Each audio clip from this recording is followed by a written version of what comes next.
আসসালামু আলাইকুম ওয়া রাহমাতুল্লাহি ওয়া বারাকাতুহু। আজকে আমরা তাখতি নাম্বার 14তে জানব র পুর এবং বারিকের কায়দা। র সাকিনা এবং মুসাদ্দাদ। দেখেন, র পুর হওয়ার মোট 5টি কায়দা। এক নম্বরে হলো রয়ের উপরে জাবার অথবা পেশ হলে র পুর হয়, অর্থাৎ মুখ গোল করে বাংলা ভাষার রয়ের মতন উচ্চারণ করে পড়তে হয়। দেখেন, এখানে রয়ের ওপর জাবার এসে, তাহলে এই রটাকে পুর পড়বো আমরা, এই বোঝানো হচ্ছে। 2 নম্বর, র সাকিনের পূর্বে জবর অথবা পেশ হলে র পুর হয়। দেখেন, র সাকিন আছে, র সাকিন পূর্বে জাবার, র সাকিন আছে, র সাকিন পূর্বে পেশ, এমনটা হলে সেই রগুলো পুর হবে, মুখ গোল করে পড়তে হবে। 3 নম্বর, র সাকিনের পূর্বে জের থাকবে, পরের হরফে মুস্তাআলিয়া 7টি অক্ষরের মধ্যে থেকে হ স জদ গইন ত কফ জ এর মধ্যে থেকে যদি কোনো একটি অক্ষর আসে তাহলে র পুর হয়। যেমন মিরসাদান। দেখেন, র সাকিনের পূর্বে জের আর পরের অক্ষরেতে 7টা অক্ষরের মধ্যে থেকে সদ এসছে, এই জন্য করে এই রটাকে পুর পড়ো, মুখ গোল করে মিরসাদান। 4 নম্বরে বলছে র সাকিনের পূর্বে জের যদি আসল না হয় তাহলে র পুর হয়। যেমন আমির তাবু, এটা আসলে ছিল আম এর তাবু। এখানে দেখেন, রয়ের ওপর যে সাকিন আছে, র সাকিন পূর্বে হামজা আছে, হামজার নিচে একটা জেড থাকার কথা, সেই জেডটানে দিয়েছে কাকে? এই যে মিমের ওপর সাকিন ছিল, মিমের জায়গায় এই সাকিনের জায়গায় জেডটা বসিয়ে দিয়ে কেমন তৈরি হয়েছে? আমি রতাবু, এই জন্য রটাকে কি পড়তে হবে? পুর পড়তে হবে। 5 নম্বর, র সাকিনের পূর্বে জের যদি অন্য শব্দে আসে তাহলে র পুর হয়। যেমন রব্বের জিউনি, এটা আসলে ছিল রব্বি ইর জিউনি ছিল। আসলে এই যে হামজার নিচে জের হওয়ার কথা, জেরটা ফেলে দেওয়া হয়েছে। এই যখন জেরটা ফেলে দেওয়া হয়েছে তখন রটা বানান করার জন্য আর কোনো অক্ষর পাচ্ছে না, তখন পূর্বে হামজার পূর্বে যে অক্ষরটা আছে সেই বায়ের নিচে জের ছিল আগে, সেই জেরের সাথে বানান হচ্ছে। তার মানে এখানে বোঝা গেল যে র সাকিনের পূর্বে জেড যদি আসল না হয় তাহলে র পুর হয়। ধরেন, পুরের উদাহরণ দেখেন, আরসালনা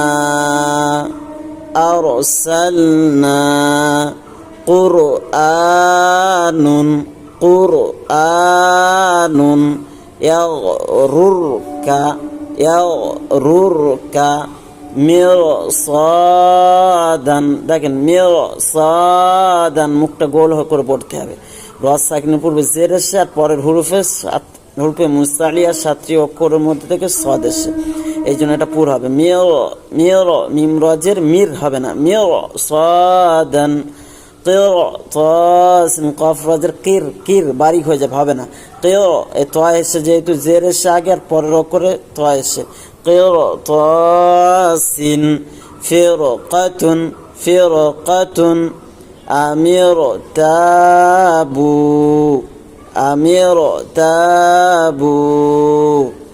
রব্বির জিউনি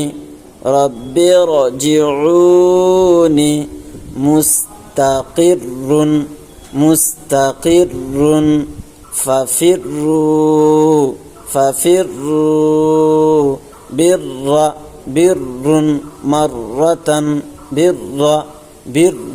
মাররাতান বা রজের বিররা। এই র মুসাদ্দাদের উপর র তাসদিদ আছে, এই র তাসদিদের উপরে জাবার এসে, তাহলে এটা পুর হবে। র মুখ গোল করে বলতে হবে। এখানে দেখেন, হামজা র জাবার আর বলা যাবে না, আর কেন? র সাকিন পূর্বে জাবার। 1 নম্বর, 2 নম্বর কায়দায় বলেছে র সাকিনের পূর্বে জাবার বা পেশ হলে, দেখেন র সাকিন পূর্বে জাবার আর মুখ গোল করতে, আর সাল না কফ রপেস কুরআনুন, এইভাবে আপনারা পড়ে নেবেন। দ্বিতীয় কায়দা হলো র বারিকের কায়দা। র বারিক হওয়ার মোট 3টি কায়দা। 1 নম্বর, রয়ের নিচে জের হলে র বারিক হয়, অর্থাৎ মুখ গোল না করে সাধারণ অবস্থায় পড়তে হয়। আগে আমরা পুরেতে পড়েছিলাম রয়ের ওপরে জাবার বা পেশ হলে রপুর, আর এখানটা রয়ের নিচেই জের হলে জাবার জের পেশের মধ্যে থেকে জাবার আর পেশ হলে পুর হয়, আর জের হলে বারিক হয়। বারিক মানে কি মুখ গোল হবে না, সাধারণ অবস্থায় পড়তে হয়। 2 নম্বর র সাকিনের পূর্বে জের হলে র বারিক হয়। র সাকিনের পূর্বে জের হলে বারিক। আর 2 নম্বর এখানে বলা হয়েছিল কি র সাকিনের পূর্বে জাবার বা পেশ হলে, আর এখানে র সাকিনের পূর্বে যদি স্রেফ কি হয় জের হয় র বারিক হয়। 3 নম্বর র সাকিনের পূর্বে যদি ইয়া সাকিন হয় তাহলে র বারিক হয়। এর উদাহরণ আমরা দেখাচ্ছি, চলেন। নিচে উদাহরণগুলিতে রকে বারিক পড়তে হবে সেগুলো বোঝানো হয়েছে। দেখেন উমের তু হামজা পেশ উ মিম রজের মির, মেয়েরও মুখ গোল করলে হবে না, এখানে সাধারণ মির, যেহেতু র সাকিনের পূর্বে কি এসে জের তাহলে বারিক। উমের তু মুন হামির, দেখেন মিম রজের মির, র সাকিনের পূর্বে জের এসে র বারিক হবে। মুন হামির ওয়াসবির বা রজের বীর ওয়াসবির। 3 নম্বর কায়দাতে বোঝানো হয়েছিল র বারিকের র সাকিন থাকবে, আর র সাকিনের পূর্বে যদি ইয়া সাকিন হয় তাহলে সেই রটা বারিক পড়তে হবে।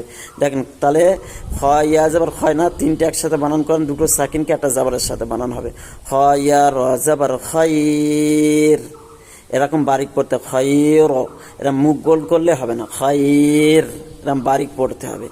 মিন শাররি, শাররি, দেখেন শিন রজাবা সার রজের রি শাররি, র মুসাদ্দাদের নিচে জের, জের থাকলে কি হয় বলেছিলাম বারিক হয়। মিন শাররি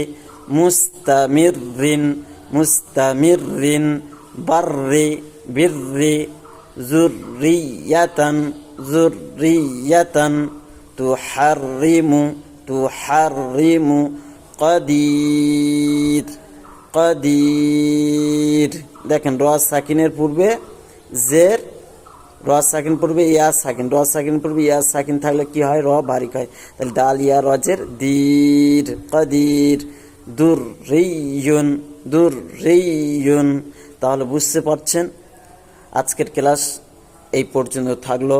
যদি কারোর কোনো কিছু জানার জন্য প্রয়োজনবোধ মনে হয়, জানার যদি ইচ্ছা থাকে তাহলে কমেন্ট বক্সে অবশ্যই জানাতে পারেন, আমরা তার যথাযথ উত্তর দেওয়ার চেষ্টা করব ইনশাআল্লাহ।